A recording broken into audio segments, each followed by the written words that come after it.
Hey guys, how's it going? Chris Tran, Guns and Tactics. We're here at TriggerCon 2018. We are back with the mad scientist at Strike Industries, again with my buddy What's up, Josh. brother? Good to see you again, man. Good to see you too. Hey guys. So we've got a bunch of stuff to talk about, and it's all kind of Glock centric this time around. It is, so let's start with this green monster that we have right here. What are we looking at? So, you know, we started Glock stuff a little while ago with the MP Plus 2s for 42s, 43s, which our dealers will know are one of our top selling items. So what we tried to do was just keep the flow going. On this Glock right here, we have a couple of our things. The trigger shoe, which we've covered before, so we'll just leave that guy out. Sure. The toolless takedown back plates, again, those have been out for a while. Let's get on to new stuff. How about the whole top end? All of it. The slide right now, that's what we're concentrating on. Yep. So what we kind of told our designers was we wanted to remove as much mass as possible while retaining beef and weight in the places you need it, the front, the ejection port area, the rear, and around the rails. Going from that, one of the things that we needed was we needed to actually run with a stock spring. Yes, That'd be nice. Yes. And then we also wanted it to look like a Strike product. So we let the engineers work on it and then turn it over to the designers. We had this guy out at range day. You'll see a couple good videos of that floating around. We know that one of our friends, Milspec, went out there and he shot the bejesus out of it. The crap out of it. Yeah, that guy's got an auto trigger finger and I don't. That's for sure. This thing is slow and old. We're getting good feedback. And I think the best feedback is just the feel of the slide itself is nice and light.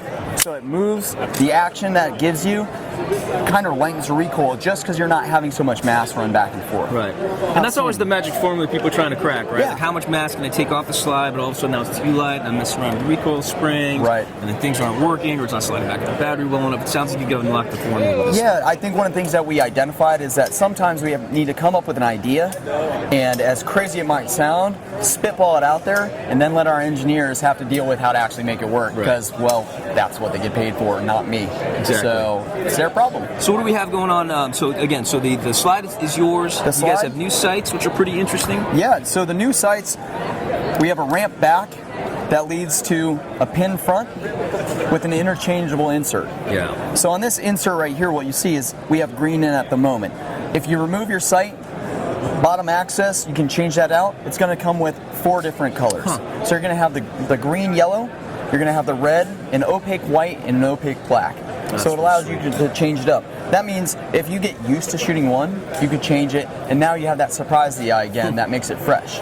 We've all run a sighting system, whether it's a red dot or a certain color front, or for me it's three white dots. I just can't even see them anymore because I'm so used to it. So now by changing it up and seeing something different or something more appropriate to the light that you're shooting in, you can have a system that works a little bit better for you. Got it. And so what about feeding the Glock? Now that we've covered the Strike-ified Glock itself, what about what are we doing to feed it? So again, our best-selling products for a while has been the Plus 2 EMP for 42s and 43s. So common sense would say, what about a extension for all my other Glocks? There you go. So what we've done is we've done a base pad extension. Use your standard spring, gives you a plus 6 and 9mm, plus 4 and 40 Smith & Wesson. Plus 6 and 4 using a standard spring. Standard spring. No wicky-wacky springs Correct. that you have to get. Yeah, and that's what we did in the EMP. And again, that came out of us knowing what we wanted the end product to be, and then handing to designers and engineers and go, sorry. So somehow they had to figure that out. Yeah, exactly. Okay. So, and I give them all the credit for that. Yep. Very nice. And then lastly, taming the recoil.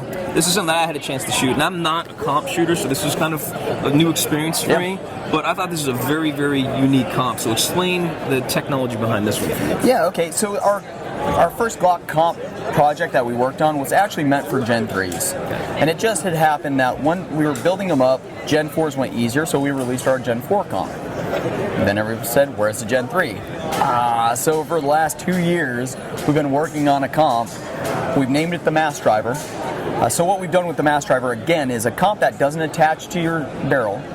Whole reason for that being, when a barrel of any kind of Browning design happens, it unlocks, you get a cantilever in the barrel. If I add more weight to the end of that seesaw, now you're just adding more up and down. So instead, we've attached here through its own proprietary guide rod for a double sprung system. So you actually see this weird little springiness to it.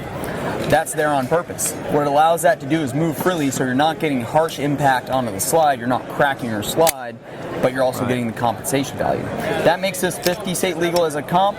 That's outstanding. Most people will say I don't care, but really it's about getting that mask off of the barrel. Right, that makes sense. That makes sense. Yep. This out? It'll be out hopefully in 2 to 3 months. I like it. I like it. Outstanding. If you want to learn more about Strike Industries, as if you didn't know who they were already, where do we go online? So really I suggest the Instagram, our at Strike Industries Instagram is active to say the least. Yeah. I think we put out a video every 15 minutes or something, and averaged two products a week last year is what we averaged.